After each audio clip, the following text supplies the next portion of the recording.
Welcome back to another episode of the More Than Sunday podcast. My name is Jake and I'm sitting here with Ed and we're here on the episode 11, right? Yes, episode 11. Dude, last week we had episode 10. Double joined digits. by Danny. Yes. Great episode on leadership. It's been Super great. convicting, bro. Yes. Yeah, leadership was awesome. Yeah, he said some tough stuff, tough stuff, man. So he was on our first episode and then he was on our 10th. Yeah. And now we've got another special guest with us today. Yeah, we do. And I think first time guest, right? Yeah, I was actually thinking about it, Jake. We've had more, this will make it now, we've had more female guests than male guests. Yeah, that's true. Yeah. That's true, actually. Yeah. Like we've had the same male guests, but out of the variety. Yeah, that's cool. Yeah, because we believe in that. Yeah, shout out to women, bro. If you're a woman, leave a comment. If you're a woman, leave a like. Yeah, men facts. As well, do it as well. 100%. Yeah, shout out to men, but shout out to women. Yeah. So we got Lacey on the podcast. Okay, Lacey. Pastor Lacey. She is our. Are we legally allowed to say? Yes, we are. Yes. Pastor Lacey. We're marking it. Yes. She's finished. Let's go. So Pastor Lacey, huge reveal on More Than Sunday. Wait, clickbait. Possible pastor.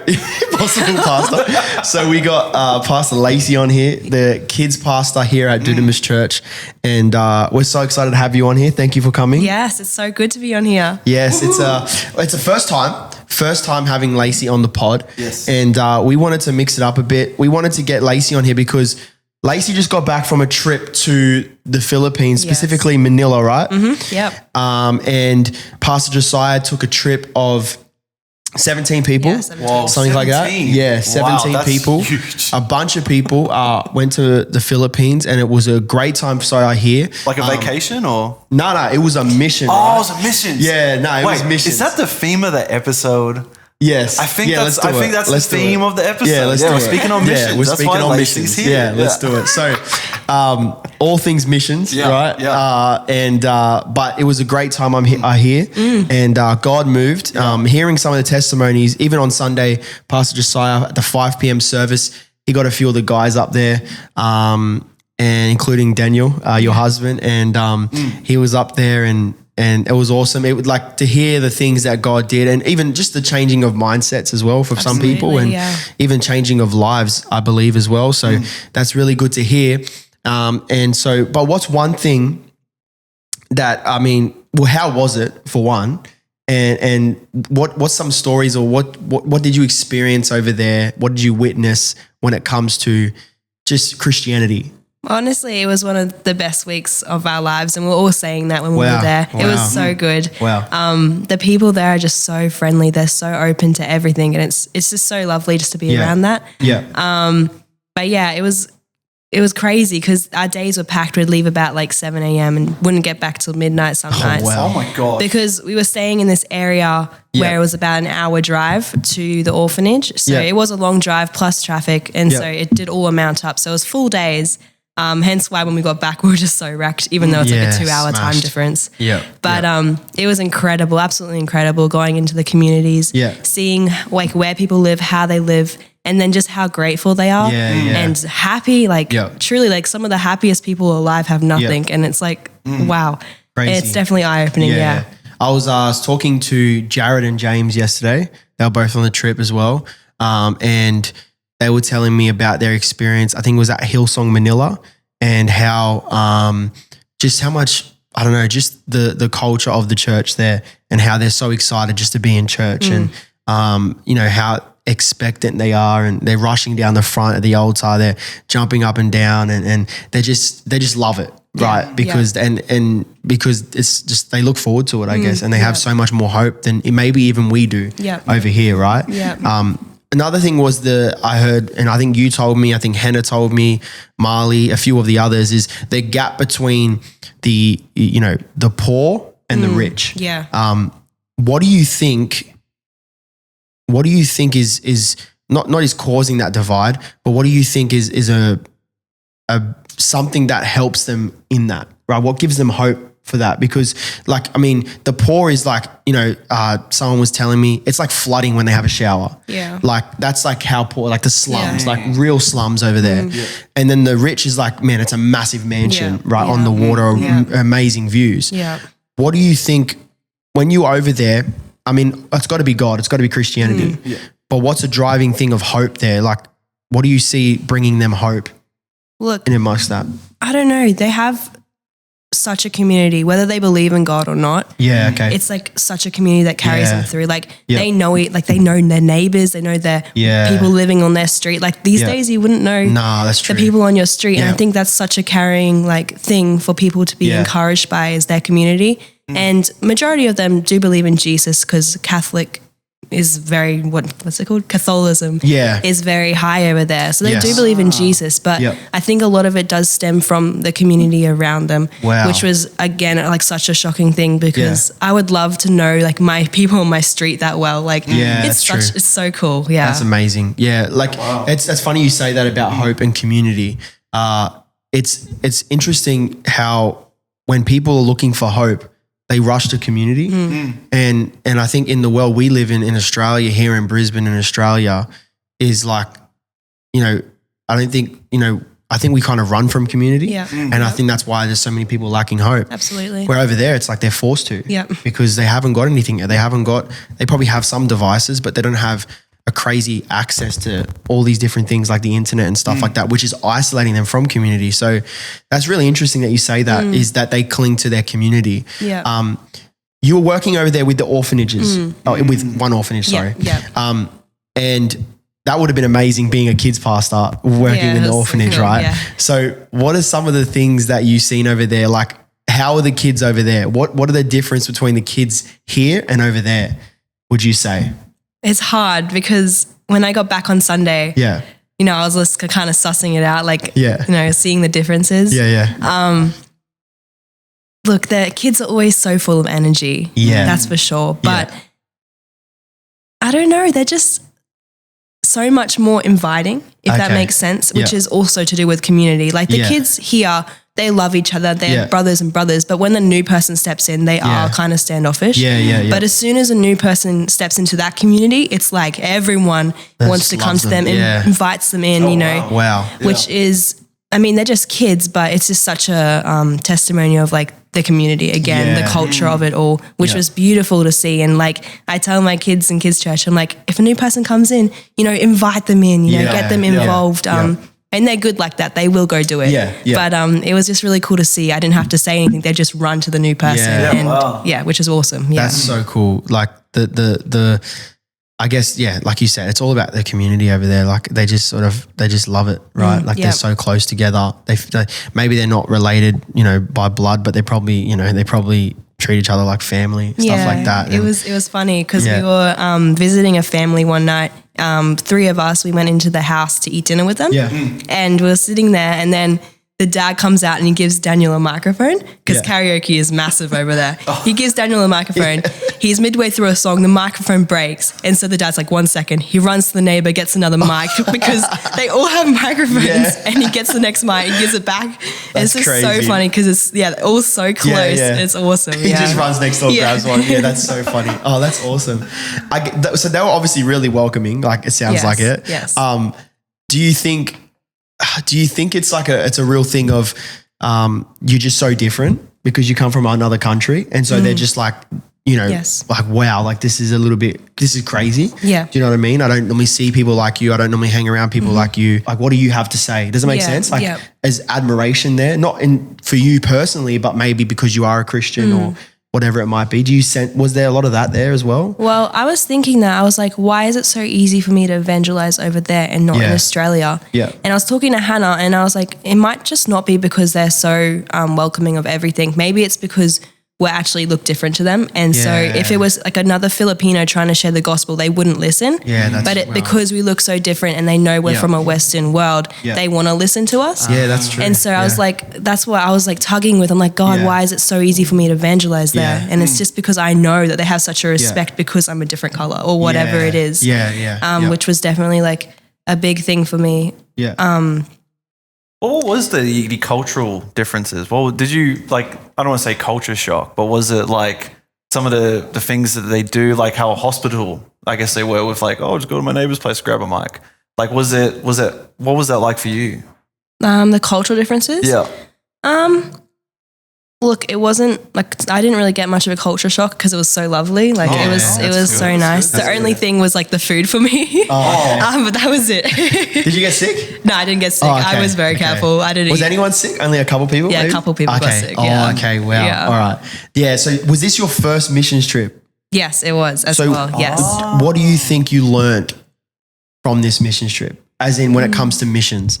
Because I'm guessing you want to go on more mission trips. Yes. But what is one thing that maybe you learned from this one that you might take into the next one? Going over there with a team of people around you that you don't usually surround yourself with, or you don't usually have that tightly, from coming from a space where we have community, but it's not as intense as over there. And then you go over there with a team and that becomes your community. It felt really good. But then on the other hand, it was just how welcoming and how grateful they were.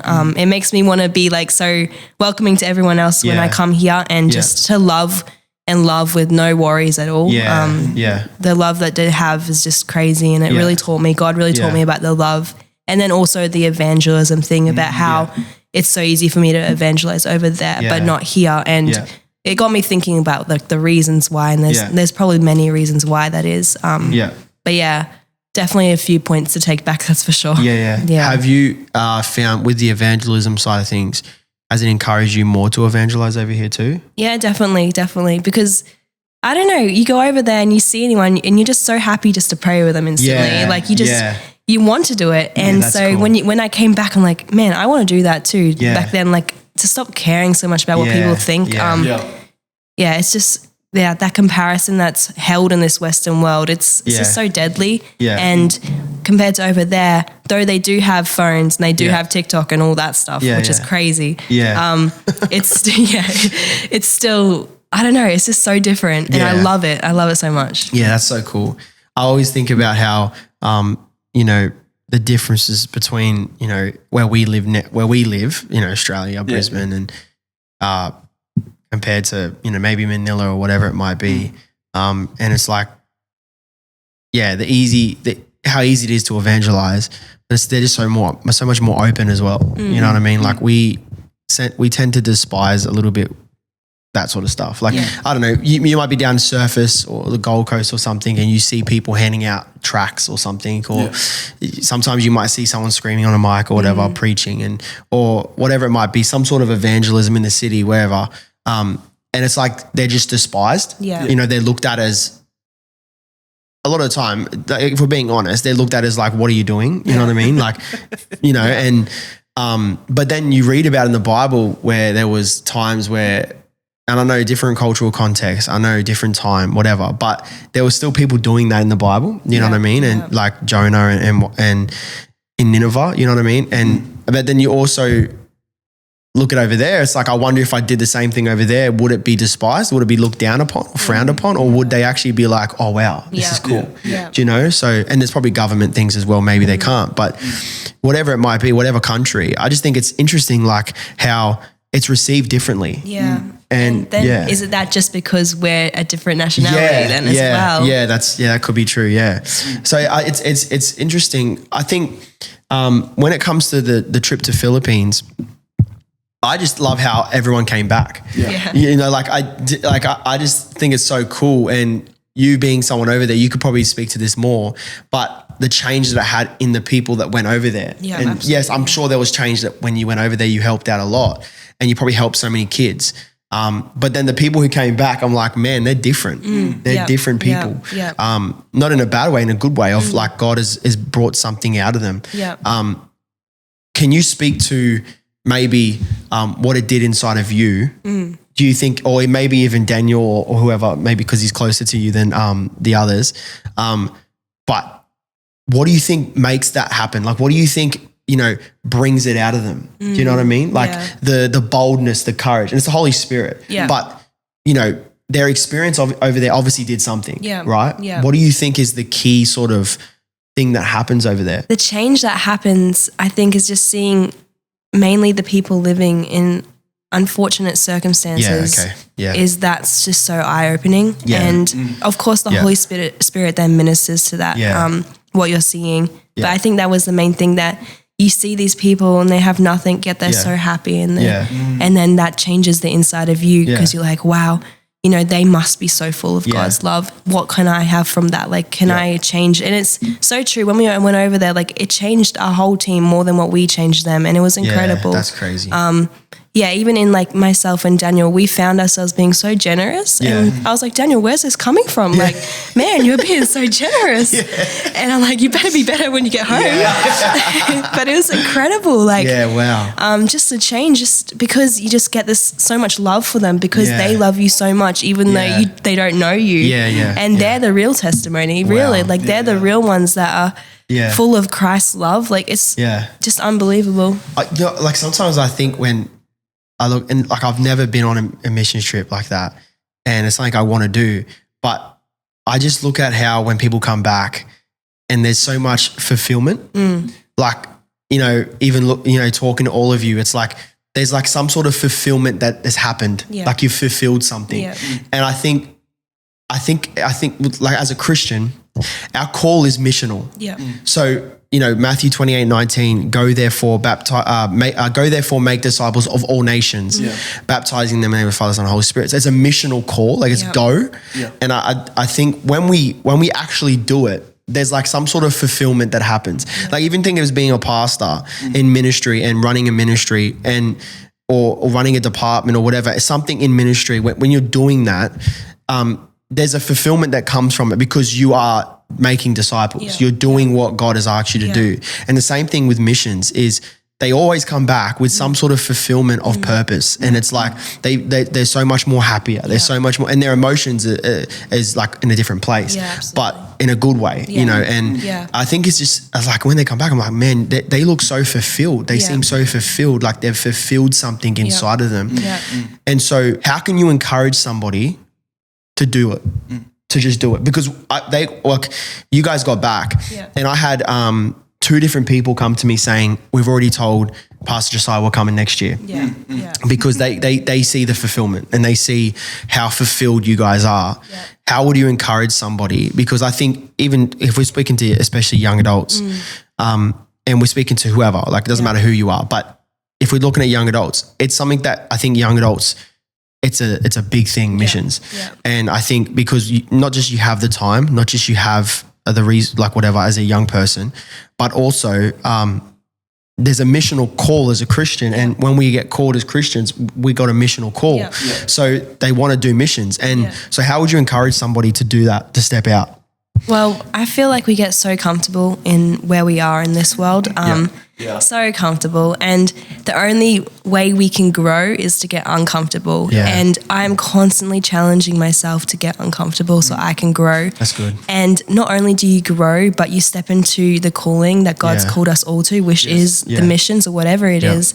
And so when you take that step saying, God, I'm going to be uncomfortable, or God, I'm going to put these things behind and put you first, then it just, in prioritizing basically, you know, your work and everything else, and saying, God, just for this one moment, I'm going to prioritize you and what you've called me to. And then you go do it. And then that's when the growth comes. And that's, I guess, why the fulfillment comes too, because you've stepped out and you've done something that God's maybe called you to, if it is for that season, and you grow and you learn and like never stop learning. And so if you're like deciding whether to go on one or not, just take the step of faith, be uncomfortable. If you don't know anyone there, that's all part of being uncomfortable. Everything, if you don't like flying, you know, that's all part of being uncomfortable and to grow. And so, which is just so important. Yeah, that's so good. We got to get uncomfortable. And I think another thing is just, you know, thinking about how, you know, you're choosing, Jesus said, those who give their life away because of me will save it, but those will find it. But those who try and keep their lives will lose it. Absolutely. And it's like the opposite of the world. But it's because we're giving away our comfort. We're giving away the things that make us feel good in this season, this moment, or we're giving away the things that make it easy or make it convenient. And it's much more convenient to stay home. It's much more convenient to save your money. It's much more convenient to put it off, or you know, and to say I can do this next season or I can do it whenever. But it's about this. It's not even a sacrifice. It's actually an opportunity. But it's about the the giving away of yourself, the giving away of your desires and your flesh. That's right. And obeying what God wants you to do. Yeah. And yeah, you're right. There's just so much fulfillment that comes from that. I would say that you come back with some sort of fresh vision because as a ministry leader, like whenever we go away, whenever we do something that you get uncomfortable, you feel that fulfillment. But I feel like every time, I know for me personally, I always come back, I'm like, oh man, I got fresh vision. I got a little bit of a fire that I got inside of me. And I can apply this to my ministry. So what are some things that maybe you've taken and you've gone, oh man, I'm going to apply this to kids, or I'm going to apply this to wherever, I don't know what, it might even be your personal life, it might even be your marriage, I don't know what it is, but what is something you've taken back and gone, I mean, I'm going to apply this, like it's something that I learned over there, I'm going to do this as well over here. What's something that you are? There's a couple of things. Number one is when you devote all your time to saying, God, the reason why I'm here is for you, the reason why I'm on this earth is for you. And that, I guess I've been learning recently that every single job in this world, whether you work in a church or Macca's or whatever it is, it's all part of God's ministry. 100%. And so what I learn is just to, once you've realized that wherever you are, it's the ministry, you just go full send.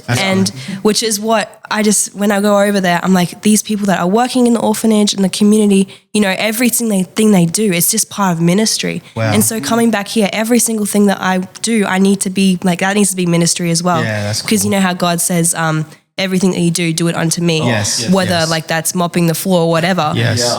So every single thing that I do here, I need to count as ministry, whether it's in the church or whether it's out in the world, no matter what it is, I needs to be, for God's ministry, which is definitely one thing I've taken away because the people over there are so devoted, no matter what they're doing. And so that was one thing. And then the other is probably just the community factor again, because it just was so lovely to have that community around you. And it's just to build the community again around me, whether that's like my leaders in my leadership team, they're my community too, whether that's my 100%. Family, my friends, and it's just putting more effort into that community that's around me. Definitely a big one. Yeah, that's so good. There's so much we can learn from, other cultures, other countries, other nations, but other situations that people are in, like, they're in situations that are you can probably look at as, from the outer, from the physical, they're in a worse situation or in whatever context you want to put that in. But then when you look at it from a perspective of a spiritual perspective, it's like, man, when it comes to faith, they're pretty good. You know what I mean? They know how to trust in God. They know how to let go of their worries, their problems. And even though they might be facing death, they might be facing hardship, they might be facing poverty or, whatever it might be, they're still finding a way to have faith. They're still finding a way to trust. And, we get a flat tire and we carry on. You know what I mean? Like, and we act like it's the end of the world or that God's given up on us.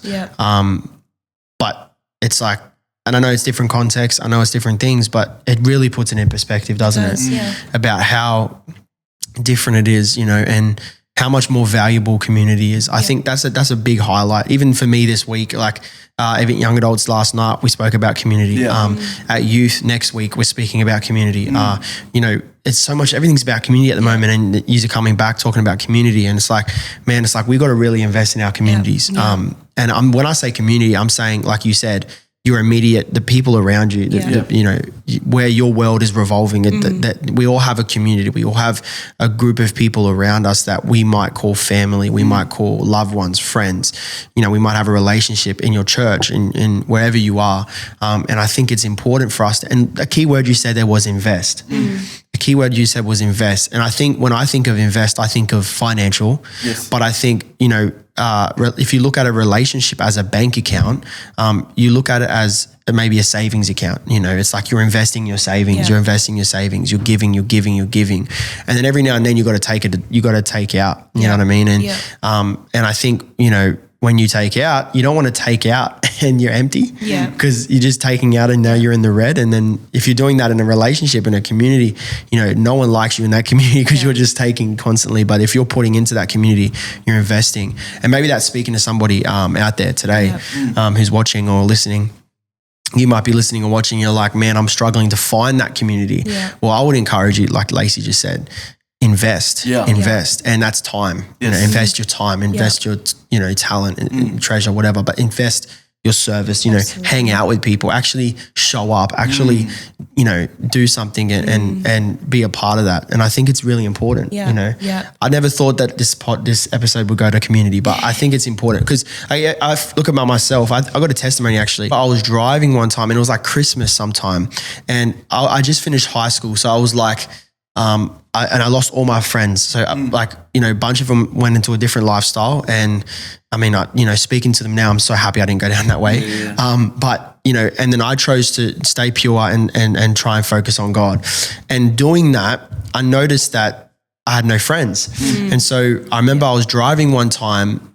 I can't even remember where I was going. I think I was going to the gym because that's the only place I went to. And I was going to the gym, and I was praying in the car. I said, Lord, give me community. Give me community. And I was like, please, God, give me community. My dad was a young adults pastor, but I didn't have a connection there because I saw him as my dad at the time. It ended up changing because of I had to change myself. And then I remember, and I was praying, and then as I'm praying, I got this text message from somebody, and they invited me to this thing. And I'm like, God answered my prayers. And then went there, and everything changed from then. But I think, you know, we tend to be so isolated in Australia, even though there's so many people, even though there's so much access. You know, you go to a place like the Philippines, and it's just, you can't help but be involved in community. You come over here, and it's like, you have to do something, you have to make a way to have community, but you really don't. So I think, man, like I think we really have to sort of start to see the value in community. And I think maybe God is highlighting that to us again, how valuable community is. Community is more valuable than you think. It's more important than you think. We know the scripture in Proverbs, as iron sharpens iron, so one person sharpens another. So it's important to have people around you to sharpen you, to strengthen you. But it's also important, and people have around you to actually hold you up when you feel like falling down. It's important to people have around you because, you know, when we're isolated, we're not meant to be isolated. And I think that's just where we've ended up as a, I don't know, society, as a culture in Australia and maybe the Western world, is we just really love to be isolated. But we actually really don't love it. We just want to be, and it's just something we've pushed us. I need my me time. But real love and fulfillment comes from community. And it builds a bond that strengthens you for whatever life throws at you. That's amazing. Even like, let's focus on community, but community. So, would you say in kids ministry, because I have no idea. So like, I remember when I was asked to be a kids leader back in the day, I just ran from leadership. So I said no, but I wish I did just to learn about it. But anyway, so kids ministry, you've been in kids ministry for a pretty long time. Over 10 years? So since you're a young teenager all the way into now being a kids pastor, what would you say, if we stay with community, what would you say is one thing that kids, we know they need community, but what is one thing that makes them actually go, I want to be in that community? Does it make sense? Like, what makes them want to show up? I'd say that like the top thing, just seeing like a lot across kids camp as well, is vulnerability. When the kids, they have fun together, they play games, they be silly together. But then when someone becomes vulnerable, people just flock to them, you know, and that's where the connection is built, because everyone is happy. Everyone's going, like, having a great time, having fun. But then as soon as one person's vulnerable, you go, wow, this is real. This is what I want to be part of. And so even like at kids camp, or sometimes in like small groups on Sundays, we're asking questions. And then I remember one Sunday I asked this question. It was a tough question to my older kids. And one of the girls started crying, and then all of a sudden the room just went quiet because someone just got real. And when someone gets real, that's when connections are built, because, you know, not everyone has a perfect life. Like there's hard things in it. And so when that girl, you know, she got real vulnerable, everyone came around her and they were supporting her and then lifting her up. And I think that's like the foundation of it all. Like you can have fun in games, and we can have fun doing like praise and all the rest of it. But when someone becomes vulnerable, it really just shows that foundation built upon that. That's crazy how kids just know, and the same with youth to an extent, is they just know when you're not being authentic. It's right. And if you, when you are vulnerable, then it shows authenticity, and then it's like, and then they're like, oh, I can trust you. It's right. Because then they see the real you. You know what I mean? Like, I think it's so funny when people, I don't think it's funny. I just think it's the kids don't connect. Like, you know, they don't connect when you're like, when you see someone putting on an act, putting on a show, maybe a performance, maybe whatever it is, and it's not authentic, and the kids can tell. They're just like, oh no, we're off this. Yeah. But then all of a sudden they're like, you know, because as kids, you know, as children, just speaking from a parent, is my daughter, and she's only young. So, I mean, when she gets older, she'll probably change a little bit, but she has no other side to her. She's just Shiloh. Yeah. There's no acting. Like, so she doesn't show up to church and become a different person. Yeah. She doesn't show up to school and become a different girl. Like, she's Shiloh 100% of the time, all the time. Yes. So kids haven't developed what adults have. Yeah. Adults have the bad habit, I guess, of putting on an act and putting on a show, putting a mask on and hiding our problems, or maybe not even hiding our problems, just hiding our true selves. And kids don't care. So it's so interesting you say that, because kids can tell when you're not being authentic, and also they can tell when other kids, you know, when there's a vulnerable, they just go to it. So, so that community needs vulnerability, obviously. So in order to have an authentic community, you need vulnerability. You need to be vulnerable. How important then is having, because I've heard in the past, and I think this was a trend maybe for a few years in church, kids ministry was put to the side a little bit when it comes to, not in our church, I'm saying in the church global, like looking, you know, the way as Christians speak. It was like, it wasn't put to the side, but it was always, you know, you go to other churches, they don't really see kids churches and stuff like that. We have a full-time daycare. It's like daycare. Yeah, it's like daycare. You drop them off, they do coloring in, and then you pick them up. But one thing that I know you specifically brought in, and we used to have this back in the day when you were in when I was in kids ministry as well, was it was like it was kids church. Yeah. It was kids actually, you know, are part of a church. It's a mini church service. It's a mini church service, right? So how important is that, do you think? Yeah, so important. I mean, when we're all like gathering on Sunday, I'm like, I need a sound person. I need offering. Like it's exactly like a main service in kids church. And I think it also like adjusts the kids. So when they come out of kids church and they go into the main service, they realize, wow, this is the same. I know what they're talking about. I know what offering is because I've done it in there and they've explained it to me. So it's such a good foundation to follow the same church structure as a normal church in kids ministry. And plus, they're so smart. Like the Holy Spirit is all for them. Like, why not enable them and empower them in things that they should know and they love to know. And so I think that it's so important to have that same service structure in kids ministry, because they're more than able to understand, more than able to move in the Holy Spirit. And that's why like it's always a pivotal thing to me to have everything that's in a main service in kids as well. That's so 100%. good. Yeah. You know, I found that in youth as well, is I had to change from fun, all about, you know, I don't know, maybe it was more of a just come along, have fun, go home, play games, whatever, to there's an intentional thing here of this is a house of God. This is church. We come and we, you know, the presence of God is here. You know, I was saying last night was, you know, we all have, the world gives us community as well. So, you know, kids can find that it's at school. They can find fun and games coloring in at school. They can find friends at school, but they can't find a community centered around Jesus anywhere. Absolutely. So the unique thing that we have as the church is we have a community centered around Jesus and his death, burial, and resurrection. So something, it's the same as youth ministry. We're just like, you know what? You know, it's all about that. And that's what it's all about. Like that, you can't get that anywhere else. They're not going to get that anywhere else. They can get that at school. They can get that at a party. They can get friends at a party. They can do, but they can't get the communities anywhere. It's so like the kids get it. Yeah. So many times, like, look, I come from like a filmmaking standpoint. And you can tell when, like, for example, dialogue is written by adults who think they know what kids sound like versus like they write dialogue that actually, oh no, this is how kids talk. And kids don't talk like in slang. They don't talk in like all these weird old words that we would use when we were kids.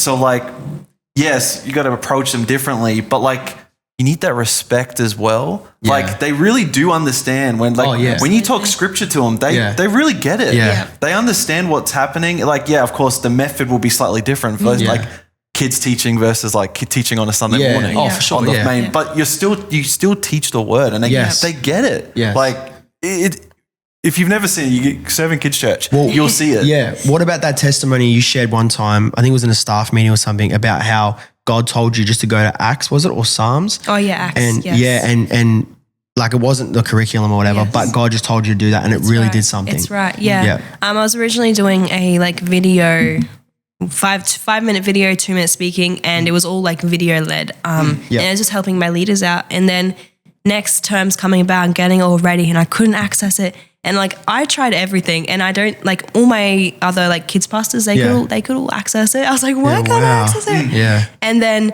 God was like, no, you're going to do Acts. You're going to learn how to read the Bible properly. Wow. And so I've been doing it. I've been showing them like, this is Samaria. This is Jerusalem on the map. And they're like, wow, like that's real. Like that's so the Mount of Olives. Like that's crazy. Yeah. And you know, like it takes them about 5 minutes to find a Bible verse. Yeah. So you got to be real patient. But once they found it, it's great. They read along. It's so good. And it's just authentic. You're speaking the word, you know, and that's what they want. In my opinion, gone are the days where we do kids and youth and whatever other ministries in between that, which there's none, but any other ones. But, you know, you don't do it. It's not about, you know, fun and games and this shallow thing of a program, a system or whatever. Now, these things are all good. Yeah. I'm not saying you don't have programs and systems within your ministry, but what I'm trying to say is this shallow thing of kids come here because they want to have fun is not kind of the thing. You know what I mean? Fun's a part of it, but it's all about God. It's got to be centered around Him and His Word. And I think a lot of the times we can get that wrong. Kids are getting dropped off by their parents, but we forget about the fact that sometimes kids are getting their parents to church because of kids ministry. Yeah. And I've already heard testimonies about that. And I think what's powerful about that is, you know, it's the kids getting them there. It's not, you know, just the parents forcing them to go. Yeah. They want to be there. Right. So, and as kids pastors, youth pastors, whatever, or leaders or whatever, you know, it's like we're not just there to facilitate and just take the kids like babysitters. Yeah, not daycare. But you're not there. It's not daycare. You're not there like that. You're there to actually make disciples and disciple them in the faith. Yeah. And so I think it's really important that, like I've heard stories about people coming back to church because the kids love the kids program. Like that's a testimony in itself to say that they're being discipled in kids church. Yes. I don't want my daughter to come up in a church that she's not being discipled in. And 100% I'm discipling her as a parent. But at the same time, if I'm dropping her off, you know, on a Sunday school or kids church, then I want her to be discipled in there. You know, I don't want her just to be coloring in, you know what I mean? And I think it's really important that we do that. And I love how not even just in Powerhouse, but I think it's still called Powerhouse. Yeah, Powerhouse. So in Tiny House where Shiloh is, they also do it. Like they do like a mini service as well in there. And Hannah does that, she does a great job. So it's like even my daughter's, she's in a mini service. It's so cute, but it's also, it's the best. Like, because she's experiencing it now. So when she goes into, and she can't wait, like I dropped her off this morning to daycare and she's like, church. Every morning she just wants me to go to, because she knows I'm going to church. So she doesn't want to go to school. But, and that's the difference. She's just getting dropped off there to be babysat pretty much. And they're learning things. Don't get me wrong. They're learning things like she's learning about space and stuff. And they're teaching her things. But at the same time, like it's way more important, the things of God. And I just think it's such a testimony to see that a kids church centered around actually being a kids church is so important. You don't just call it, and there's probably different names. I know some churches call it like mini this or mini that, and it's not really like a kids church. I love how we call it kids church because it is a kids church. And what about kids camp? So you mentioned kids camp. And I'm sure you're already starting to look at next year. And I love doing that when you finish and then you're like, oh, okay, what can I do for next year? Yeah, it's the best because it gets you so excited. But so you're looking at next year, stuff like that. What's some things that happened at kids camp that you would say, and I know you said already about the community testimony and, you know, praying over one another. But matter of fact, actually, let's go. What do you think is so important about a kids camp? Because some churches don't do that stuff. Yeah. I think most churches don't do that. Yeah. So we're in a unique standpoint when we can do that, obviously, because of generosity, but also because we have the capacity to. Yeah. Why is kids camp so important, or kids conference, or whatever it's called? I just love the fact that it teaches the kids that God is an everyday thing. Yes. And to constantly have them here 3 days in a row and them learning about God 3 days in a row, it makes them like feel like, I know they talk to them, they're like, I loved it. I loved being with my friends and talking about God like for 3 days in a row. And you say, well, that's every day. You know, you commune with God every single day. And so I think that's really an important thing that Kids Camp teaches them, that it's an everyday thing, not just a Sunday thing, that God's every day. And of course, camps always make kids more vulnerable. It's the same with youth as well. So the worship always hits harder for some reason. I don't know why. It does. The teaching does as well. It's just crazy how Holy Spirit works. But it's so awesome because it really gives the kids a chance to dive deeper and, you know, pursue their faith every single day. You know, you send them home, because I did a conference this year. They didn't sleep over until the last day. So you send them home and they have things to think about, things to talk about with their parents, and they come back the next day. And it just gets them into like that routine that you want them to have every single week. It's so good. I just hearing the testimonies, like, you know, them being prayed over. This year I got to speak, and it's just seeing, like, I don't know, I didn't expect some of them to respond the way they did. Like specifically, like, I don't know if it's like the middle age of kids church. I think like Zion and stuff. I think that's like, is that like the middle age of like, kids church, or a little bit? 8, 9, 7 kind of, So that age group, like, I don't know, I feel like they were so respondent. Like they just love it. And they're so hungry for God. Like they just want to be prayed over. They want to pray over people. And I think it's so cool because like, I don't know if I was like that when I was 8 or 7 or whatever, like, but they love it. So, it's like middle ages, they're so respondent, and I think it's the kids camp. Hey, like, I think it why does something. they have no fear. That's just my main thing. When they have no fear when they're younger, get them to pray as much as they can. So then when they come to youth and when they come to like main church, they know how to pray because they've prayed in kids church, and they don't have fear back then. And like that's for me personally. I learned how to pray in kids church, and so I encourage them pray because they don't care. And so when they come to youth, they know how to pray, and they know how to pray in front of people. And it's not about knowing how to pray, of course. It's about, you know, feeling like you know you can and you feel comfortable 100%, But I think it's so cool because I'm the same. I learned how to pray in kids church. I learned how to pray in tongues in kids church. I learned everything in kids church growing up, and it's such a foundational thing. If I'm speaking specifically like kids who've grown up in church, I think, you know, and we've got a lot of them actually at church at the moment, I'm pretty sure, where they've grown up in church, they're coming through. And I'm so excited to see them in like 5 to 6 to 10 years time, because I wonder what God's going to be doing in their life, because they're all learning all this stuff now in kids church. Imagine when they're older, like what God's going to do. I'm also excited, the grade 6s that are coming through, they're so keen. But the reason why they're so keen is because of what they're experiencing in kids. And I think that's such an important thing, because you know, there is that transition that they do go through. And I think it's important that churches get it right. And because if we get it wrong, they're gone. Almost instantly. Because the pull of the world is so strong, especially heading into high school, because they're surrounded by a different environment. They're going through changes in their body. They're going through changes in their mind. There's stuff happening, and it's such a big part of life. So them grade 6 is going to grade 7. What are some things that you've sort of seen that's important to prepare them or just teach them, especially being them in grade 6, right? Like they're about to go into high school, they're about to go into these things. See, I don't get anywhere near that. Like they don't get to me until they're already in high school.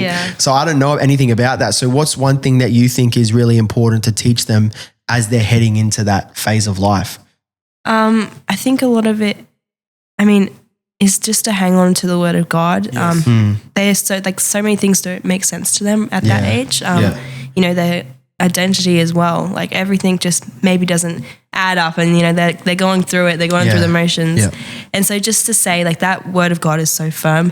Just to stick with that, remember He's faithful, and just keep being consistent in that. I think like what really helps is having the JLs in kids church, because they look up to them so much.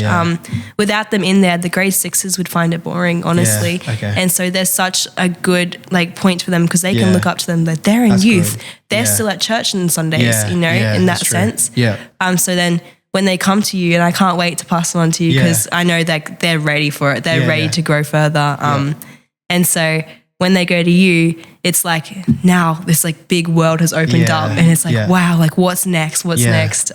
Which is cool. It's so cool. Yeah. I can't wait to see them come through, and even seeing some of the other ones come through, like they're just so, and especially the junior leaders in there. Like I think we like, especially in youth ministry, like a lot of the times youth pastors will see youth ministry as a church on a Friday, and it's good. Like we run it like that, but I'm saying as in it's separate to the church on a Sunday. But one thing that Pastor Isaiah told me is he really taught me that you got to get him there on a Sunday, because he said one thing that he wishes he'd, I don't know if it was he wishes he did differently. I think it was more, you know, he would give us advice to do is get them there on a Sunday because that's what it's all about, like getting them there at church on a Sunday. And so something that changed my mindset was like, you know, yes, it's get them to youth, of course. And that's where all that stuff happens, specifically within teenage, whatever. But then there's also the side of get them to Sunday, get them to church on Sunday, because that's where they serve, like kids church. That's where they get connected to the body. Like they get connected within community. They meet the senior pastor. They meet the other pastors. They meet all the people within the church. They might even bring their families, like, because that's where their mom and dad can get connected. So it's about building the church. So ultimately, true. That's what our job is as youth and kids and young adult, whatever other ministries there are, is to build the church, right? And that the church meets on a Sunday. So if we're building the church, then we need to get everyone there on a Sunday. Right. So it's like about trying to make sure our ministries funnel to get people there on a Sunday. And kids church, for me, I think it's the best place for especially teenagers to serve, because that's where they're leaders. They're like in their own context at high school, they're leaders like in their friends groups or whatever. But when they come to youth on a Friday, they're not leaders. The leaders are the leaders. The young adults are the leaders because they're all over 18, right? Like, so they're the leaders. But the ones who, and they have their little leaders within them, but they're not real leaders. Like they're just peers. But when they get to kids church, they're like, I think it's the responsibility. It's the responsibility. Yeah. Like they just love it. Like they got, like I remember when I was, I brought in student leaders at youth. The reason why I did that was because there's leaders amongst them. They're just growing.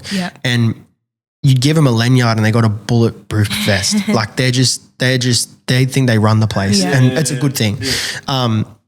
Within limits, because sometimes they carry on a bit, but like it's a good thing when they feel like that. And I just can't imagine what they feel when they're in kids church, because these little kids are like looking up to them, and they get to lead them and they get to help them out and all that good stuff. And also the life lessons that they're learning would be amazing.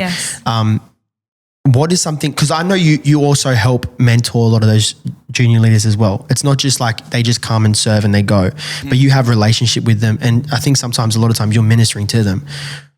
What do you find is important with them as well? Like as in when it comes to them serving or whatever it might be.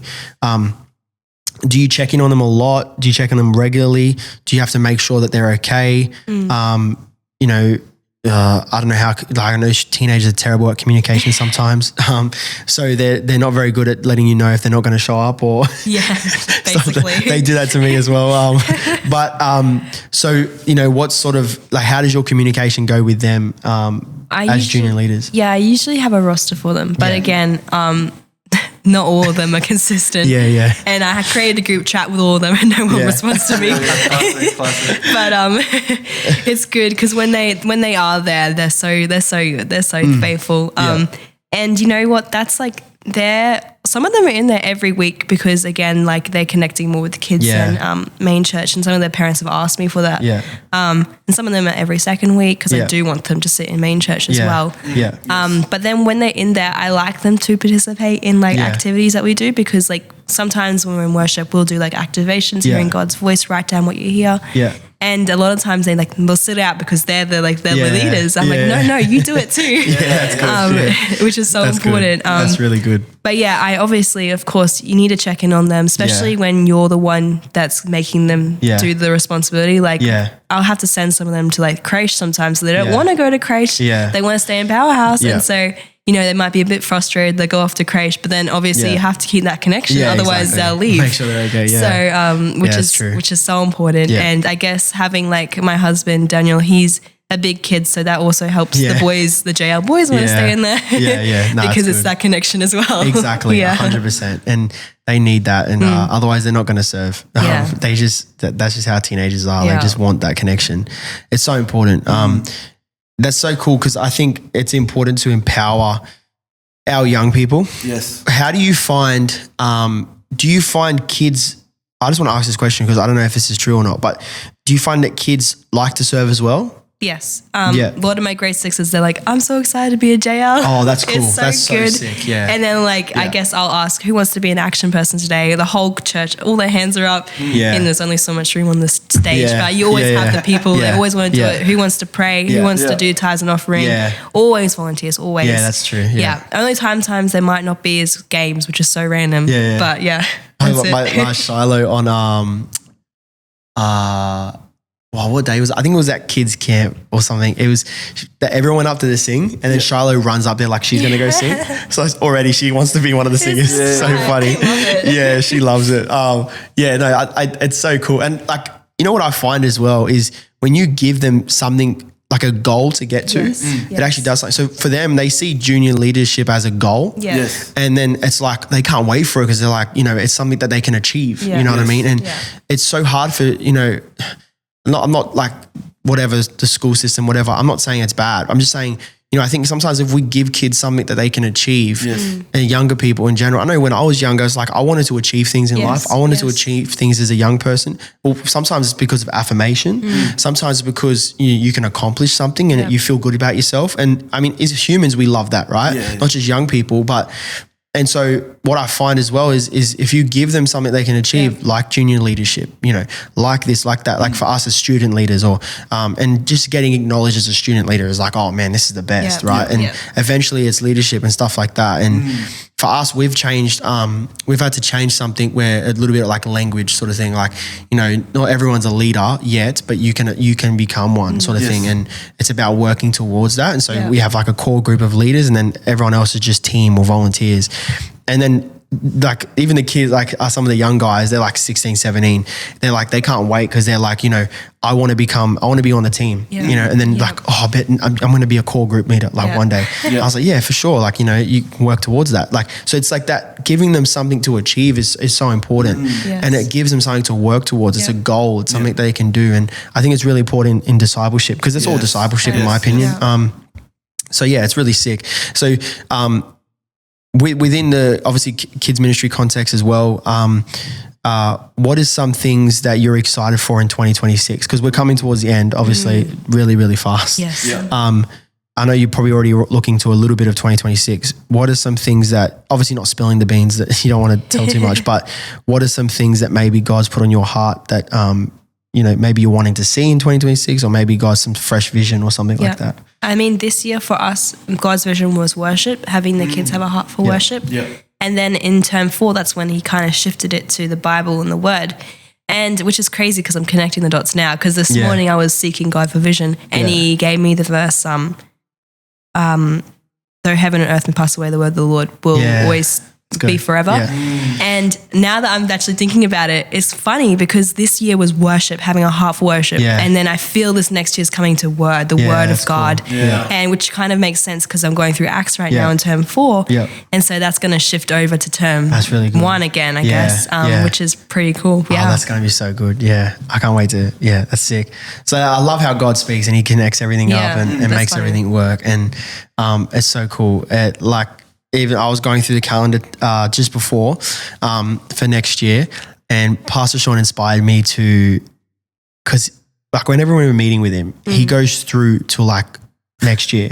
Like he'll just keep going. And you're sitting there, you're like, bro, this guy's still going. Like 2026 Feb, like April. And then he inspired me. I was like, man, like leaders do look ahead. And like if you want to actually, be prepared for things, and like God might change things in amongst that, but ultimately like, you just got to be fluid. That's right. But at least you have something like a plan, set out. And so for me, I went through all the way through 2026 and I was like, it's funny. Yeah. Same thing. It's like God takes you through this season, like last term, this last year, going into this year. where are the kids at? Like, where are they sort of at on their journeys individually, blah, blah, blah. And they're all sort of in the same place. Like when it comes to like their journey within their relationship, like they still need to learn so much more, but they're all sort of at the same area. I was like, you sort of just tailor it towards that as well.